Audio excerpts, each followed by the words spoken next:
প্রকৃতি যখন নিজের হাতে ছবি আঁকে তার নাম হয় জাফলং। উত্তরের পাহাড় থেকে নেমে আসা জলধারা আর পাথরের রাজ্যে আজ আমরা হারাবো। চলুন দেখি যেখানে দুই দেশের সীমান্ত এক হয়েছে প্রকৃতির মায়ায়, যেখানে মেঘ আর পাহাড়ের লুকোচুরি শেষ হয় না। পাহাড়ের আড়ালে লুকিয়ে রয়েছে মায়াবী ঝর্ণা ও খাসিয়াপল্লীর গল্প। আমরা সিলেট শহর থেকে গেটলক বাস সার্ভিস বাসে করে আমরা রওনা দিয়েছি জাফলংয়ের উদ্দেশ্যে। আমরা যাচ্ছি এবং জাফলংয়ের ভ্রমণ অভিজ্ঞতা আপনাদের মাঝে শেয়ার করব। তো চলুন যাওয়া যাক। অবশেষে এসে পড়লাম জাফলং 0 পয়েন্ট। সেই সোবানীঘাট থেকে আমরা গেটলক একটি বাসে উঠছিলাম। সেই বাস থেকে কিন্তু আমরা এখন চলে আসছি এই যে ওপারে কিন্তু দেখা যাচ্ছে যে মেঘালয় রাজ্যের যে ডাকি যে গ্রামটি আছে সেই বাড়িগুলো দেখা যাচ্ছে, অসাধারণ ভিউ লাগছে। আমরা কিন্তু মেঘালয় থেকে খুব কাছাকাছি অবস্থানে করছি জাফলং 0 পয়েন্ট। এখান থেকে মূল আমাদের যাত্রাটি শুরু হবে। আস্তে আস্তে পর্যটকের অনেক ভিড় হচ্ছে এবং পর্যটকরা আসছে। আমি অবশ্য এখান থেকে উপভোগ করছি যে ওই যে ডাকি যে শহরটি আছে মেঘালয়ে, যে বাড়িগুলো আছে দেখতে কিন্তু খুবই অসাধারণ লাগছে। আপনারা দেখতে পাচ্ছেন এখান থেকে এখানে কয়েকটা ছবি তোলার বেস্ট একটা মোমেন্ট হবে এই জায়গাটা। দেখতে পাচ্ছেন আমরা পাহাড় থেকে নামতেছি অবশ্য। তো এখানে কিন্তু অনেক দোকান আছে, বিভিন্ন ইন্ডিয়ার বিভিন্ন প্রোডাক্ট পাওয়া যায়, মালামাল কিনতে পাওয়া যায়। তো আমরা কিন্তু যাচ্ছি নিচের দিকে। দেখতে পাচ্ছি যে পাহাড়গুলো কিন্তু এখান থেকে দেখা যাচ্ছে, আর ওই যে ইন্ডিয়ার যে ডাউকি শহরটাও কিন্তু দেখা যাচ্ছে এখান থেকে। আমরা এখান থেকে নামছি, কিন্তু পাহাড় থেকে নামতে নামতে দেখতে পাচ্ছি যে অনেক যে ইন্ডিয়ান যে প্রোডাক্টগুলো আছে, চকলেট আছে এবং বিভিন্ন কসমেটিক্সের জিনিসপত্র আছে এখানে কিন্তু পাওয়া যায়। আপনারা দেখতে পাচ্ছেন আমরা এখন জাফলং 0 পয়েন্ট থেকে পাহাড় থেকে নামলাম এবং একটা মামার সাথে আমরা বার্গেনিং করে আমরা একটা দাম দর করে আমরা একটা নৌকা রিজার্ভ করেছি। সেই নৌকার রিজার্ভটি হচ্ছে আমাদেরকে মায়াবী ঝর্ণা এবং বিভিন্ন যে খাসিয়াপল্লী আছে এবং যে বিভিন্ন দিকে ঘুরিয়ে আমাদেরকে এখানে এনে নামিয়ে দিবে। তো এর জন্য আমরা একটি দরদাম করেছি। মামা আমাদেরকে এখান থেকে নিয়ে যাবে তার নৌকাতে। তার নৌকা থেকে আমরা বিভিন্ন জায়গা ঘুরবো আমরা এই জাফলং 0 পয়েন্ট থেকে। নৌকা দিয়ে আমরা খাসিয়াপল্লীর প্রথম উদ্দেশ্য প্রথম দেখবো আমরা খাসিয়াপল্লী পান বাগান, হ্যাঁ উপজাতি বাড়িঘর দেখে যায়, এরপরে মায়াবী ঝর্ণা যাইবো, এরপরে 0 পয়েন্ট চলুন তুবিরসের পাশে না নামাই দিব, ওটা ওনারা দেখে সুন্দরভাবে এই জায়গাতে চলে যাব। এই হচ্ছে দেখছেন জাফলং এর ভিউ আজকের। আর এখানে আছে আরো কয়েকটা স্পট আছে, যেমন ওই উপজাতি জমিদার বাড়ি, এরপরে খাসিয়াপল্লী বিশাল সুন্দর জায়গা, এরপরে চা বাগান, সমতুল্য চা বাগান দেখতে গেলে এখানে অটো গাড়ি আছে। ওইটা আপনি গাইডের সাথে চুক্তি করে সবকিছু দেখতে গেলে আলাদা গাড়ি, গাড়ি সহকারে সব যদি দেখেন আপনার আমাদের সাথে আমাদের নৌকার সাথে গুলে ভাড়া অতিরিক্ত নিলে আপনি 1600 টাকা নেব যদি মানুষ 15 জন থাকেন। এই যে দেখতে পাচ্ছেন আরো অনেকেই যাচ্ছে রিজার্ভ নিয়ে। তো আমরা কিন্তু এখন এদিক দিয়ে যাচ্ছি জাফলং 0 পয়েন্ট থেকে এই মোটামুটি এই উদ্দেশ্যে এদিক দিয়ে যাব, খাসিয়াপল্লীর উদ্দেশ্যে আমরা যাচ্ছি। বৃষ্টি হচ্ছে, তো এই বৃষ্টির মধ্যে কিন্তু আমরা যাচ্ছি। এখন প্রথমে যাব হচ্ছে খাসিয়াপল্লী, তারপরে যে মায়াবী ঝর্ণা আছে এই ঝর্ণার মধ্যে যাব। এই তীব্র বৃষ্টির মধ্যে আমরা যাচ্ছি। আমরা অবশেষে কিন্তু ওই যে নৌকাটি রিজার্ভ করেছিলাম সেই নৌকা থেকে নামলাম। আপনারা দেখতে পাচ্ছেন যে জাফলংয়ের এই পারে যে খাসিয়াপল্লী গ্রামটা এখানে আছে এবং প্রচুর বৃষ্টি হচ্ছে, যার কারণে আমাদের একটু প্রবলেম হচ্ছে। এবং এখানে দেখেন যে এদিক দিয়েই কিন্তু মায়াবী ঝর্ণার দিকে যাওয়া লাগে, মায়াবী ঝর্ণার পথে এদিকেই তো আমরা যাই। ঝর্ণার পানির যে একটি আওয়াজ এখানেই পাহাড়ের কলদেশে যে একটি ঝর্ণার পানির আওয়াজ পাচ্ছি আমরা, যে সবাই কিন্তু আসছে এখান থেকে। এবং সাইডে কিন্তু অনেক রেস্টুরেন্ট বা রেস্তোরাঁ আছে, আপনারা চাইলে এখান থেকে দুপুরে খেয়ে যেতে পারবেন এবং খেয়ে নিতে পারবেন।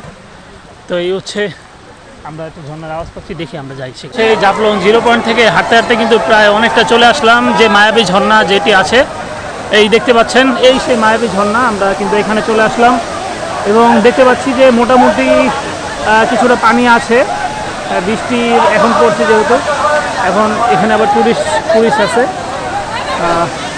এই হচ্ছে মায়াবী ঝর্ণা, যেটাকে বলা হয় সংগ্রামপুঞ্জি ঝর্ণা। আমরা সেই ঝর্ণার কাছাকাছি কিন্তু চলে আসছি। হ্যাঁ, এই যে দেখতে পাচ্ছেন অনেকটা আশা নিয়ে মায়াবী ঝর্ণা বা সংগ্রামপুঞ্জি ঝর্ণাতে দেখতে এসেছিলাম।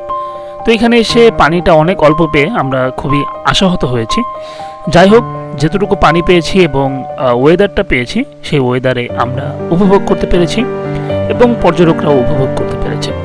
তো সব মিলিয়ে ভালোই লাগছিল, আলহামদুলিল্লাহ।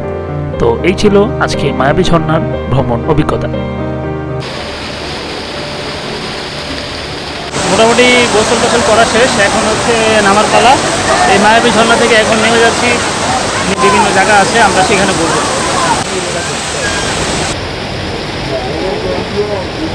ঝর্ণা শেষ করে, মায়াবী ঝর্ণার গোসল টোসল শেষ করে আমরা কিন্তু এখানে আসলাম এবং এখানে এসে আমরা দেখতে পেলাম যে একটু খাবারের ব্যবস্থা আছে। তো আপনাদের এখানে খাবারের ব্যবস্থাটা হচ্ছে বিভিন্ন প্যাকেজ আছে, যে খাসির মাংস, গরুর মাংস এবং মুরগির মাংস, পাহাড়ি মুরগির মাংস, ডিমের প্যাকেজ 100, 150 এরকম করে বিভিন্ন প্যাকেজ দেওয়া আছে। আপনারা এখানে খেয়ে নিতে পারবেন, খেয়ে দিয়ে আপনারা তারপর আবার বাকি জায়গাগুলো আপনারা ভ্রমণ করবেন। এই গ্রামটা এসে কোনো মানুষের দেখা যদিও পাচ্ছি না। এখানে একটা রাস্তা দেখতে পেলাম, যে রাস্তায় অটো দাঁড়িয়ে আছে এবং অটোওয়ালারা এক এক জায়গায় নিয়ে যায়।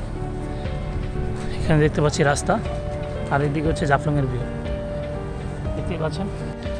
তো আমরা যাচ্ছিলাম যে খাসিয়াপল্লির দিকে। তো এখানে কিছু অটো ছিল, আমরা অটোওয়ালাদেরকে জিজ্ঞাসা করলাম যে তারা কোথায় কোথায় নিয়ে যাবে। তারা বললো যে খাসিয়াপল্লি, জমিদার বাড়ি এবং চা বাগান, এটা ঘুরে দেখানোর জন্য তারা দাবি করছে যে রিজার্ভ 300 টাকা নেবে।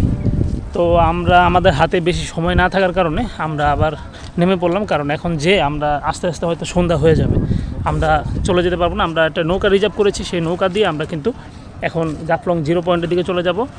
সেই মায়াবী ঝর্ণা থেকে আমরা কিন্তু এখানে আসছি। এখন আমরা চলে যাব হচ্ছে জাফলং 0 পয়েন্টে। দেখতে পাচ্ছেন যে মানুষ কিন্তু এখনও যাচ্ছে।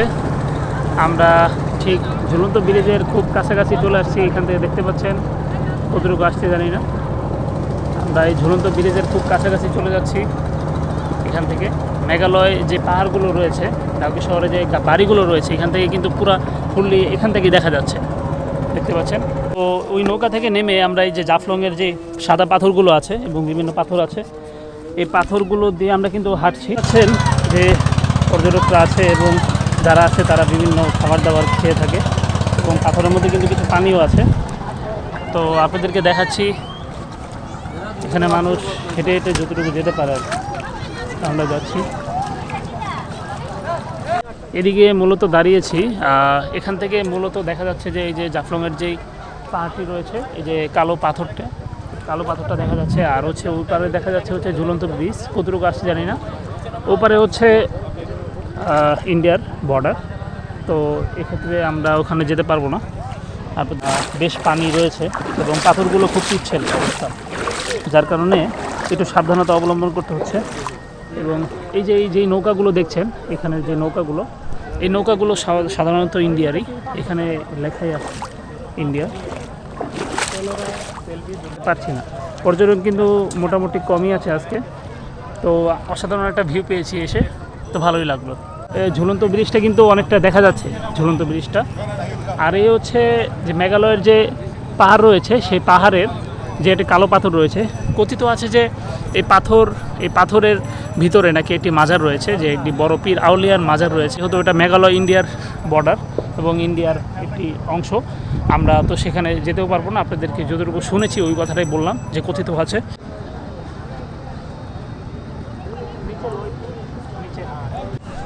মোটামুটিভাবে এই জাফলংয়ে এই অনেকটা পথ পাড়ি দিয়ে আমরা কিন্তু এই যে আসলাম।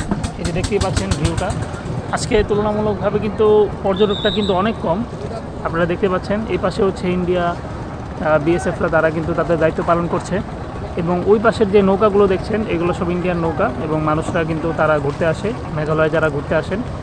এবং ডাউকি যে শহরটি রয়েছে, এখানে তারা আসেন। এই যে তারা, এই হচ্ছে ইন্ডিয়া। ওই যে ঝুলন্ত ব্রিজটি দেখা যাচ্ছে, এখানে দেওয়া আছে সামনে ভারত, বাংলাদেশের আন্তর্জাতিক সীমারেখা, পর্যটকদের সীমারেখা অতিক্রম না করার জন্য অনুরোধ করা হলো আদেশক্রমে যে বাংলাদেশ বিজেপি।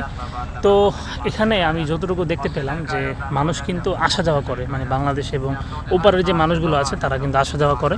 যে সীমারেখা, এই সীমারেখার একদম সাথে নিয়েই কিন্তু আমি হাঁটছি, একদম ভারতের সাথেই দেখতে পাচ্ছি। এখন সূর্যের আলোটা কিন্তু মারাত্মক লেভেলের হচ্ছে, আমি দেখতে পাচ্ছি যে দেখেন সূর্যের আলোটা পুরা জাফলংটাকে একদম আলোকিত করে দিয়েছে। আর এবারে হচ্ছে ইন্ডিয়া, আপনাদেরকে ভিডিও যদি দেখাই, দেখেন খুবই অসাধারণ।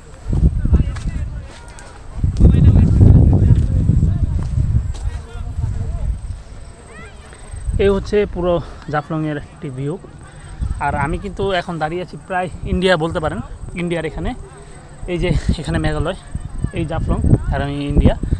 এখানে কিন্তু মানুষ অনেকটাই, যতটুকু বুঝতে পেরেছি এবং দেখছি যে এখানে মানুষ যাতায়াত করে।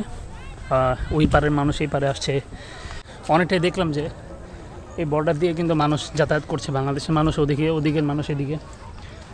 তো এই ছিল আপনাদেরকে দেখানোর জাফলং থেকে আজকে। তো ওই বাড়ি হচ্ছে সব ইন্ডিয়ান যে বাড়িগুলো দেখতে পাচ্ছেন। তো এই যে জাফলং থেকে এখন চলে যাচ্ছি সিলেট শহরে, সিলেট বন্দরে। এখানে দেখতে পাচ্ছেন যে বিভিন্ন জায়গায় যে দোকানপাটগুলো রয়েছে, সেই দোকানপাটগুলোতে ম্যাক্সিমামই হচ্ছে ভারতের যে পণ্য আছে এবং প্রোডাক্টগুলো রয়েছে, এগুলো বিক্রি হচ্ছে।